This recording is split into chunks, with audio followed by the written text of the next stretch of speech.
What do you guys think about sending artists unmixed versus fully mixed beats? Listen, you don't want to be in your last hours with the I should have probably. Yeah, you don't want that. You don't want the Facts. I should have's. You know, bro. I definitely probably shouldn't have went on the LA trip. I just had so much work to do, like other business, taking care of family stuff. But then I was just like, bro, I can't be passive about any of this. No. You know what I mean? You gotta just like, you gotta be aggressive about your career. So I'm just like, bro, I'm pulling up. I'm not turning down no sessions. And, if an opportunity comes my way, I'm taking it, bro. No matter what it is, bro. You know what I mean? If it makes sense, I'm taking it. And it paid off greatly, man. There you go. Be aggressive, man. You got to. Be determined. You got to be determined to make it. Okay, what do you guys think about sending artists unmixed versus fully mixed beats? As a person, I've sent artists unmixed beats. They didn't sound terrible. I mixed them, and they sounded good enough. But it also, I think it depends on your relationship with the artist. Right. Like, I had a relationship with most of these people, so they're like, you know, they know what it is. It's just to get the idea in their head. Now, what's your take on that? I think that it should be mixed well enough that if someone recorded to it and played it, it's comparable. Because look, we're in the age of people gonna mixtape your stuff and then figure out the business later. A lot of these records, rappers are gonna rap on it and then figure it. They're gonna put it out and then you gotta figure out the business later. Yeah. Unfortunately, it's part of the game. You don't want to have super weak ass drums. Yeah, it should be mixed well enough. It should be good enough. So your job is just, you don't have to be Dave Masato, bro, or Jason Joshua. You could, long as it sounds good and clear, everything is like, it's hidden and like it's clear and it sounds good with vocals on top, that's perfect. You know what I'm saying? But it's got to get to that point, man. And even when we do it, like a lot of those live shows, you start realizing when you hear stuff on club speakers, like when we was in New York, bro, we were in a club playing, people were playing records. On big speakers, bro, your beats sound different. They do. You know what I mean? So you want to make sure people join be like, yo, can you turn it up? But they clipping. They already clipping before we even get. Right. You know what I mean? Because your snare is loud as hell. Or your kick is OD loud and just, you know what I mean? So you can't turn it up anymore. So it's about balance. I would suggest the car test. It doesn't fail. Yeah. You know what I mean? Bounce that beat, play in the car, man, when you're riding around. And then play another song afterwards. Compare. Listen to like, all right, this sounds better. Why does this sound better? Reference tracks. You need to have reference tracks. So, man, super good gems. The thing I don't want people to get confused about is that don't not send it because it's not Dave Pensato quality. Oh, yeah. Get it to a point where it's good enough. Like Triza said, just compare it to things that are already mixed. You get it as good as you possibly can. And hopefully you hit up soundoracle.net and get realistic to mix it. Facts. But even if you don't do that, just get it to where it's as good as it possibly can and then send it off. Don't hold on to stuff and not send it because you unsure about your mix. Can you give advice on arrangement and elements to fill open spaces in a beat, right? Oh, yeah. Well, before we get into that, don't fill up too many open spaces. Facts. You need space for the artist. So especially if what you're talking about doesn't already have vocals on it. The more open, actually, the better to get a song written to. Simplicity is key. You want to keep it simple. You want to keep plenty of room for the artist, and you don't want to put more than you necessarily have to. Facts. But now that we got that PSA out of the way, transition effects. Transitions are cool. They're lightweight. They're not taking up too much in the frequency. They're not really playing a pattern. A light percussion loop. If you're looking for movement, that's my thing. I'm always gonna throw a percussion loop and stuff. You in the pocket shoulder and tuck it. Yeah. Just tuck it, just to the point where you can barely hear it, and it's doing its job, which is to provide some movement and fill up some space, but it's not being a dominant instrument. So those are my two suggestions. One, I would listen to your favorite songs and realize what they're taking out.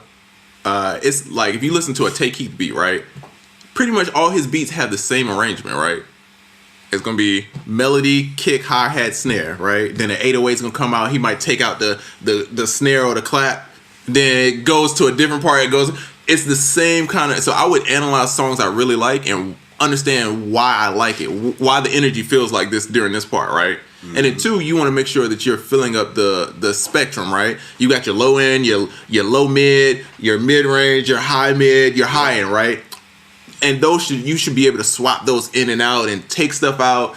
If you want more, stuff to be more dramatic, you can make sure the low end's over here. If you want something to sound empty and then go to it feels like a big drop, like EDM, right? When you hear that build up, it's no low end on it, right? Right. So when that drop comes, the low end comes back in, it feels super dramatic because you went from nothing, and all this noise to clean and low end and everything there. It's called dynamics. Dynamics, my friend. And then acapellas, man. I talk about it all the time.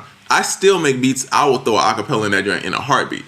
You'll make beats totally different if you put an acapella on there. You always got to remember that the vocal is the most important instrument, and that's why I'm not a fan of beat battles, because I feel like beat battles make you make beats that don't make sense for records. You know what? You're right. When it comes to beat battles, you should know a beat battle beat is from different. A record. I spent my whole night talking about that. I'm like, yeah, it's cool for the battle, or you might have lost this round, but if we were talking records, you would have won, and he wouldn't have won. Right. You know what I mean? So know the difference. Okay, Song Trader is like Auto Trader, but for music. You could post up placement opportunities pretty much every day, and they make it so you can monetize your music to post there too. Okay. All right. I'm against those kind of services, bro, because, and it might just be me, bro, but I feel like placements is a relationship thing. Any company that's saying hey, we can get you a placement, maybe TV and film is a little bit easier, but still, a lot of this is relationships, guys. A lot of it's who you know, who you're connected to, what value you bring to the table. And if it's something that anybody can sign up for, how can you separate yourself? It's the 2000s, early 2000s Who's Looking list. Yeah. You remember that? You get the email. Yeah. Rihanna's looking for these records. Stuff like this, stuff like that. And Triz is absolutely right. Even if it's legit, because I know a lot of people that would try to run that game on people and they weren't legit. Mm-hmm. They just getting beats and getting people to pay them. But anyway, the thing is, the people aren't invested in you. They don't know you. They don't care about you. So even if you get to work with that artist or you get that placement, which almost never happens or shit like that, you never meet the artist. You never meet anybody really involved on that side. You just have this middleman that you don't even know. Right. And so now, even if you get something, you're not going to get it again. What's your advice on making certain genre of beats? How do I market myself? Should I make all type of beats, or should I stick to one genre? All right, here we go. I love these questions. What do you want to do? I'm a firm believer in you make whatever you want to make. Facts. One day I might want to make this type of beat. One day, first of all, I never want to make any type of beat. I sit down and start pressing stuff, and whatever happens, kind of happens, and then I put that out there. Because the thing is, why would you box yourself in? Why would you limit yourself to one or two genres? And, don't tell me about this because this is popping now or that's popping now. Listen, you got to do what you want to do wholeheartedly and just be good as shit at it. And if you're good as shit at whatever you want to do, the people that rock with it are going to gravitate towards you. And shout out to whoever just bought that kit. The people that gravitate towards it are going to rock with you. And the other ones aren't. But I guess I'm curious to figure out why you would try to box yourself in with such a question like, what type of genre should I make? Man, listen, it's you. It's your life. It's your music. It's your feeling. It's your expression. Don't ask them how you should do you. Facts. Man, do what the hell you want to do and just be undeniably dope at it. You gonna rock. You're the captain now. I mean, that's how it is, though. Look, you got to steer your own shit, bro. We can all become complacent and comfortable with how things are right now, but sometimes you got to realize that those things don't have to be, and things were not always like that, and things may not always be like that. So take advantage of all the opportunities that you have right now. And I guess that's my PSA for the day. Get uncomfortable. Because if you're comfortable right now making music, then that means you ain't pushing yourself. You're not pushing yourself. You got to be uncomfortable. This is like the gym, bro.